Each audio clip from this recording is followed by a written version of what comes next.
Good evening. Thanks for joining us tonight at 10. I'm Jim Mertens, and we start with breaking news. We first brought you an hour ago on News 8. Deere Company union workers have voted to reject the company's second contract offer. The 45% to 55% vote, much closer than the 90% rejection of the first tentative agreement. UAW workers at the Davenport Works plant approved the pact with 64% of the vote, but other plants simply did not. For instance, Harvester Works mirrored the nationwide vote with a 45% approval, but Waterloo's Local 838, the biggest plant, overwhelmingly rejected that 6-year deal. As you can see here, only 29% saying yes. We have continuing coverage live tonight with News 8 Shelby Kluver has been following the vote all day and keeping an eye on the strikers who are going to be behind her tonight and into the foreseeable future. Exactly. This strike is going to continue after tonight's vote. According to numbers obtained from UAW members, over 9,000 union members cast a ballot today. It is an incredible turnout and really one that has mirrored all of the votes along this entire strike process. But there was one big difference between this vote and the vote for the original contract 3 weeks ago.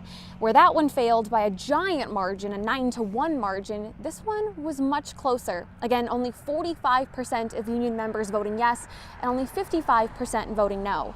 While this contract did make a lot of changes to the first one that a lot of union members said they wanted, changes to things like wages, retirement benefits, and health care, it apparently wasn't enough for enough workers.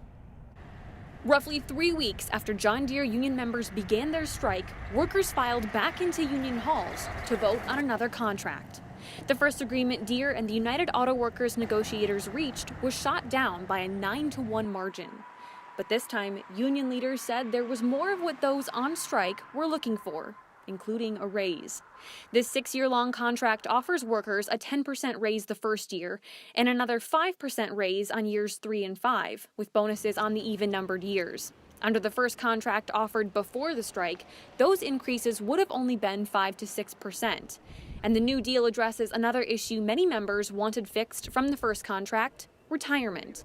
Under the second agreement, all workers are given the choice of a pension with increased monthly inputs or a 401k.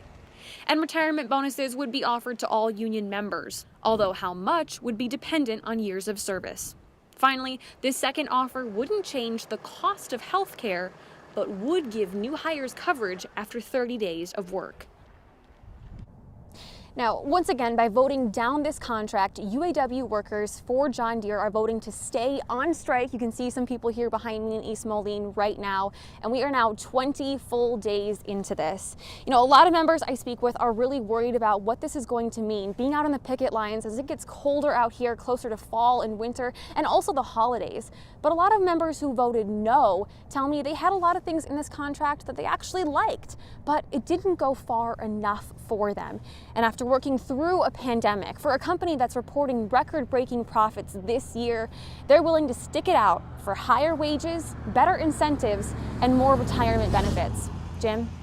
All right, Shelby Kluver reporting live in East Moline for us tonight. Now, once again, this means the strike will continue. There will be a 21st day of UAW pickets outside Deere Company plants. Now, in a statement tonight, Deere called the renegotiated contract the right move for the company, saying it would have been a $3.5 billion investment in its employees. We are going to continue following this story, this late-breaking story, throughout the newscast. We're going to talk to Shelby one more time before the end of News 8 at 10, so please stay tuned. Hopefully we get some more reaction, more details. That's still to come tonight on News 8 at 10.